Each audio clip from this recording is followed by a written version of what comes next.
single gallon of paint costs less than $20, but the average American homeowner will pay over $4,000 to have their house painted. That gap between raw material and final invoice has quietly built more millionaires than almost any other trade in America. No factory, no fleet of trucks, no college degree required. Just brushes, labor, and a business model most people completely misunderstand. Today, we're breaking down exactly how a painting business actually makes money, and why some owners are quietly running seven-figure operations from a garage. Painting looks simple from the outside.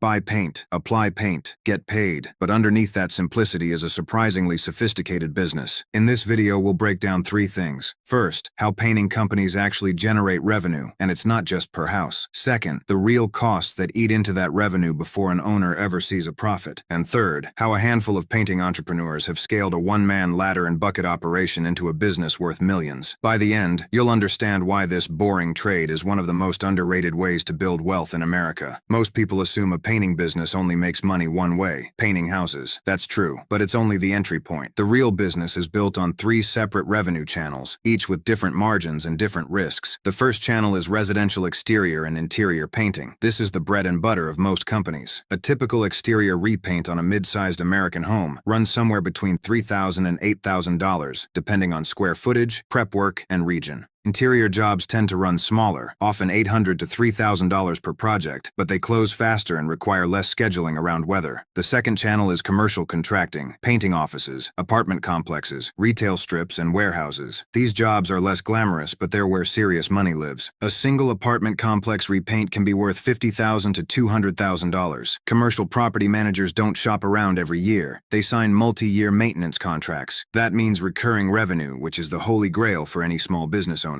The third channel, and often the most overlooked, is specialty and add-on services. Cabinet refinishing, epoxy garage floors, deck staining, pressure washing, drywall repair. These services have thinner competition and fatter margins because most painting companies don't bother offering them. A basic garage floor epoxy job, for example, can net an owner 60 to 70% gross margin compared to 30 to 40% on a standard paint job. Here's where it gets interesting. The smartest operators don't think of themselves as painters. They think of themselves as property maintenance companies that happen to specialize in paint. That mental shift changes everything. It turns a one-time customer into a repeat customer who calls back every 2 to 3 years and refers 5 more. Referrals, in fact, are the most underrated revenue stream of all. Painting is a trust-based purchase. Homeowners are inviting strangers into their homes for days at a time. A single satisfied customer in a tight-knit neighborhood can generate 3 to 5 additional jobs without a single dollar spent on advertising. Some established painting companies report that over half of their annual revenue comes purely from referrals and repeat clients, meaning their true customer acquisition cost for a huge chunk of their business is effectively zero. Put all three channels together, residential, commercial, and specialty, and you get a business that isn't dependent on any single type of job. When residential slows down in winter, commercial contracts keep cash flowing. When commercial bidding gets competitive, specialty services fill the gaps. That diversification is exactly why painting businesses tend to survive economic downturns better than more capital-intensive trades. Revenue is the exciting number. Costs are the number that actually determines whether an owner sleeps well at night. Let's break down where the money actually goes. Labor is by far the single biggest expense in a painting business, typically consuming 40 to 55% of total revenue. Painters are usually paid either hourly, around $20 to $30 an hour depending on region and skill, or by the job, which incentivizes speed but requires careful quality control. A 2-person crew working a standard exterior job might take 3 to 5 days, meaning labor alone can eat $1,500 to $3,000 of a single project's revenue. Materials are the second major cost, but here's a number that surprises most people. Paint itself typically represents only 10 to 15% of total job cost. A gallon of quality exterior paint covers roughly 350 square feet, and a standard home might require 10 to 15 gallons for a full exterior repaint. Even at $50 to $80 a gallon for premium paint, materials rarely exceed a few $100s on jobs worth thousands. The real cost isn't the paint, it's the labor to apply it correctly. Then there's overhead, the invisible costs that don't show up on a single invoice but bleed the business slowly. Insurance is non-negotiable in this industry. General liability coverage alone can run $1,000 to $3,000 annually, and that's before workers' compensation, which is critical given the fall risks associated with ladder work. Equipment, sprayers, ladders, drop cloths, scaffolding, vehicles represents another significant upfront and ongoing cost. A commercial-grade airless sprayer alone can run $500 to $2,000, and a company operating multiple crews needs several. Marketing is another overhead line line that separates struggling companies from thriving ones. Digital advertising, website maintenance, and lead generation platforms can consume 5 to 10% of revenue for companies actively growing. Some owners resist this cost, relying purely on word of mouth, but that strategy caps growth. The companies that scale fastest treat marketing as a fixed cost of doing business, not an optional expense. And then there's the cost most new owners underestimate entirely: callbacks and rework. Paint jobs that peel, drip, or show poor prep work require the company to return, unpaid, to fix the mistake. Industry estimates suggest rework can silently cost underprepared companies anywhere from 3 to 8% of annual revenue. It's a hidden tax on poor quality control, and it's often the difference between a company that scales and one that stays stuck. When you add it all together, labor, materials, overhead, marketing, and rework, a well-run painting business typically nets between 10 and 20% as true profit margin. That might sound modest, but remember, this is a business with minimal inventory, no manufacturing overhead, and the ability to start with almost no capital. 10 to 20% margin on a business that costs a few $1,000s to launch is an extraordinary return profile compared to most traditional small businesses. Here's the number that changes everything about how we think of this industry. Most businesses require significant upfront capital. A restaurant needs a lease, equipment, and inventory before a single customer walks in. A painting business is different. A solo operator can realistically get started for somewhere between $2,000 and $10,000. That covers a basic set of tools: ladders, sprayers, brushes, rollers, drop cloths, along with a used pickup truck or van, basic liability insurance, and a simple website or business license. Compare that to franchising a fast food restaurant, which can require an initial investment north of $1 million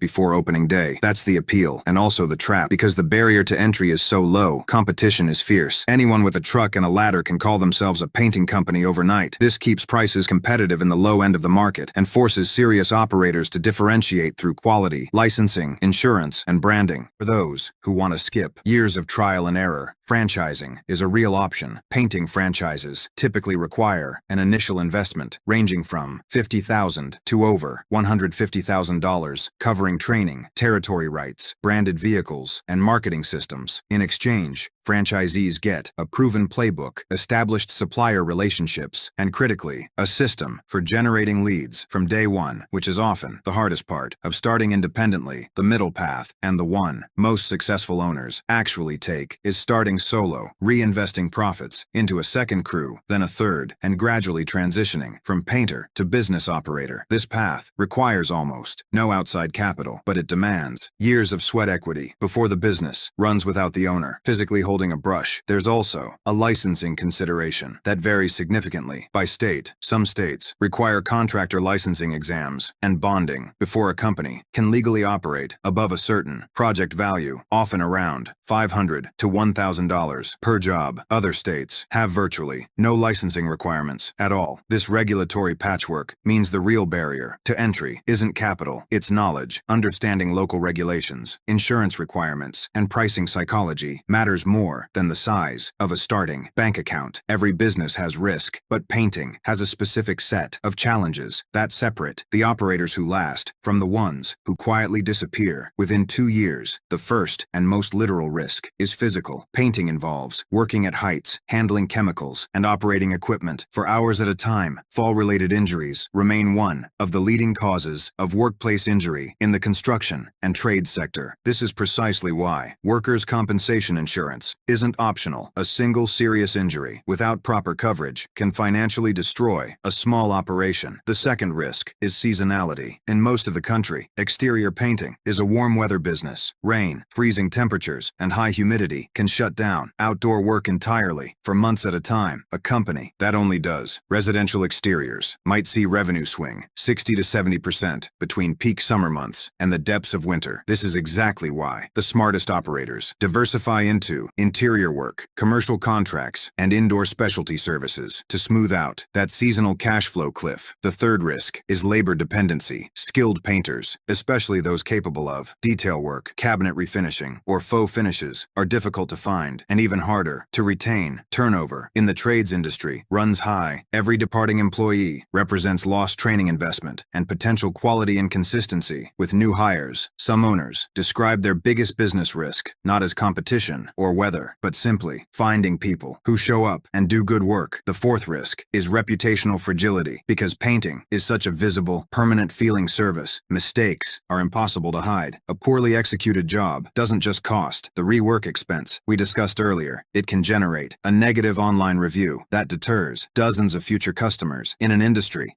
Finally, there's the risk of undifferentiated competition. Because barriers to entry are so low, price wars are common, especially in urban markets with high painter density. Owners who compete purely on price find themselves in a race to the bottom, sacrificing margin just to win bids. The operators who survive long-term are the ones who compete on trust, guarantees, and specialty offerings, instead of simply being the cheapest quote in the inbox. This is where the real wealth building happens, and where most owners get stuck. A solo painter working alone has a hard ceiling. There are only so many hours in a day, and only one person's labor to sell. Even at a strong billing rate, a solo operator might realistically cap out around $80,000 to $120,000 in annual revenue, because the owner's own two hands are the entire production capacity of the business. The transition to real scale happens the moment an owner hires their first crew and stops painting themselves. This is uncomfortable for most owners. They're trading a guaranteed skill they trust for a management role they've never done. But it's the single most important decision in the growth of a painting business. One owner overseeing 3 two-person crews can realistically manage revenue exceeding $500,000 annually, because now the business is selling labor hours, not just the owner's own hours. Systems become the differentiator at this stage. Estimating software, scheduling platforms, and standardized pricing formulas allow an owner to bid jobs consistently without personally visiting every site. Companies that build these systems early can scale crew count far faster than companies still running estimates and scheduling out of a notebook or a group text. Beyond a certain size, typically 3 to 5 crews, some owners choose to specialize entirely in commercial contracts, chasing property management companies and general contractors instead of individual homeowners. This shift trades a higher volume of smaller jobs for a smaller volume of much larger, longer-term contracts. It requires a different sales approach, relationship-based, bid-driven, but it can significantly increase average contract value while reducing the constant marketing spend needed to attract residential customers one house at a time. The final stage of scaling, and the one very few reach, is the exit. Painting companies with established systems, trained crews, recurring commercial contracts, and clean financials can be sold. Depending on revenue, profitability, and contract stability, established painting businesses have sold for multiples ranging roughly from 2 to 4 times annual net profit, meaning a company generating $300,000 in yearly profit might realistically sell for $600,000 to over $1 million to a buyer looking for an established, cash-flowing trade business. That exit value is the part most people never consider when they picture a guy with a paint roller. What started as $2,000 of tools and a truck can, over 5 to 10 years of disciplined systems building, become a company worth 7 figures, not because paint became more valuable, but because the owner built a repeatable, sellable system around it. Let's put actual numbers side by side, because context is everything. Solo residential painter working steadily might generate an estimated $80,000 to $100,000 in annual revenue, with a personal take-home,